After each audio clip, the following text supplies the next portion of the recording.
이번 시간에는 행동주의 학습 이론에서 마지막 단계인 인지주의적 행동주의 이론에 대해서 알아보도록 하겠습니다. 행동주의가 바람직한 행동의 어떤 변화를 목표로 했다면 인지주의적 행동주의 학습 이론은 인지주의하고 어떤 가교의 역할을 한다고 볼 수가 있습니다. 그 첫 번째 이론이 반듀라의 관찰학습 이론입니다. 반듀라의 관찰학습 이론은 말 그대로 어떤 누군가의 행동을 관찰한 다음에 그 행동을 모방해서 학습을 해 나간다는 점입니다. 이 이론은 오늘날에도 열심히 또는 굉장히 많이 사용되고 있는 학습 이론이라고 볼 수가 있습니다. 오늘날에는 역할 모델, 롤 모델 이와 같은 말로 인해서 많이 이루어진다고 볼 수가 있습니다. 보통 우리가 학습을 할 때 누군가의 어떤 표본이 되는 어떤 사람을 정해놓고 그 사람이 하는 행동을 따라하거나 그 사람이 하는 학습 경로를 따라서 하면 자기도 모르게 그 사람이 한 것이 똑같은 어떤 성취를 이룰 수 있다. 이와 같은 느낌을 가지도록 해준 것이 바로 반듀라의 관찰학습입니다. 그래서 첫 번째 이루어지는 부분들이 뭐냐면은 어떤 대상에 대해서 주의 집중을 하게 되고 그 주의 집중을 하면서 그 관찰의 어떤 결과물을 행동을 똑같이 재생함으로 해서 자신이 학습이 이루어질 수 있도록 어떤 동기부여하는 형태라 볼 수 있습니다. 따라서 기존의 행동주의하고는 큰 차이점이 있습니다.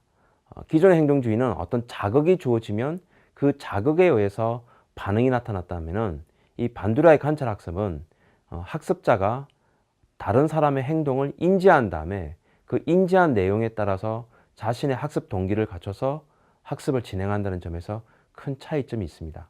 그래서 반듀라의 관찰학습은 사실 행동주의에 넣기보다는 인지주의의 어떤 시작점으로 보는 경향도 있다고 볼 수가 있습니다. 이어서 등장한 이론이 가네의 위계학습 이론입니다. 위계학습 이론은 학습자의 개념적 이해를 완성시키기 위해서 제시된 이론으로 완전학습이라고도 보통 부르기도 합니다.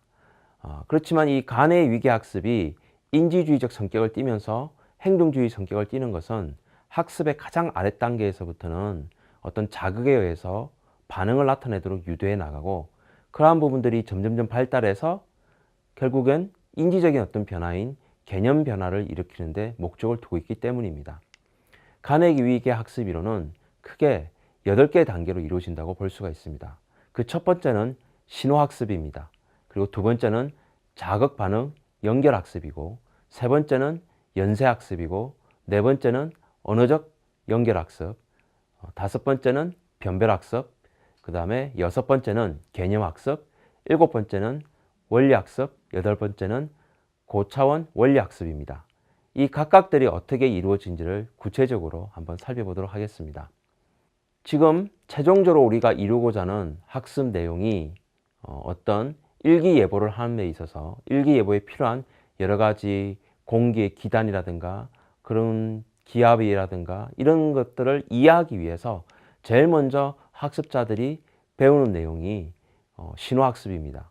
근데 이 신호학습에서는 보통 이 자극 반응 학습을 연결시키기 위해서 어떤 숫자가 어떤 의미를 나타내는지를 이해하게 되는 경우고요.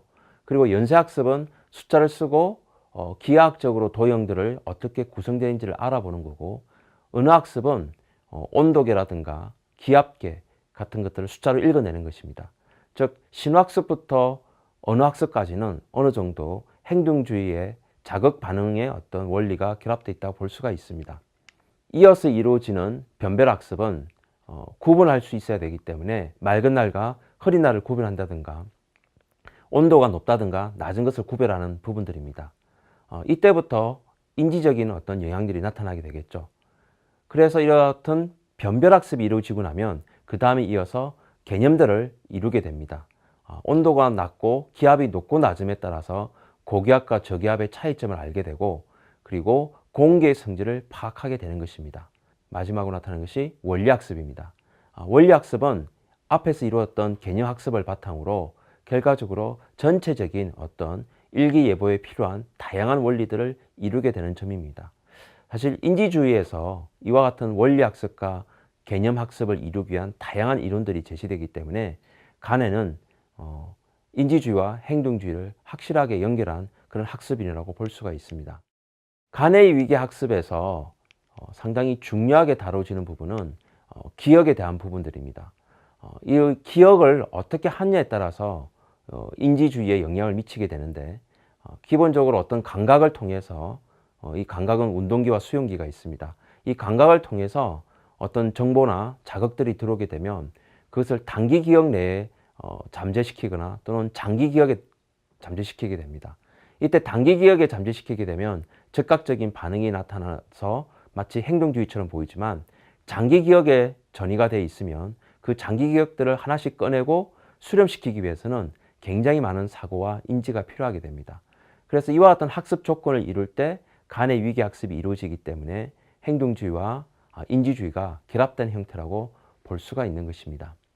간의 위계 학습을 통해서 우리가 학습의 어떤 결과물을 보게 되는데요.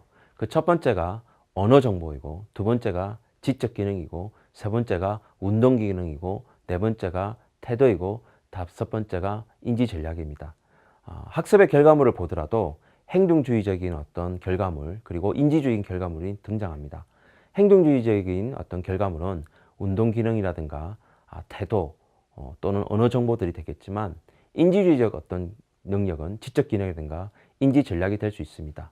근데 이와 같은 학습의 결과를 도출하기 위해서 필요한 것들이 어떤 외부적인 환경, 그리고 학습자의 내적 조건들이 필요하게 됩니다. 이 내적 조건이야말로 바로 인지주의로 넘어가는 부분이라고 볼 수가 있습니다. 외적 조건인 환경은 주로 수업실 상황이라든가 어떤 외부에서 주어지는 보상체계, 행동주의에서 제시되었던 칭찬이라든가 벌 같은 것들이 될 것이고요.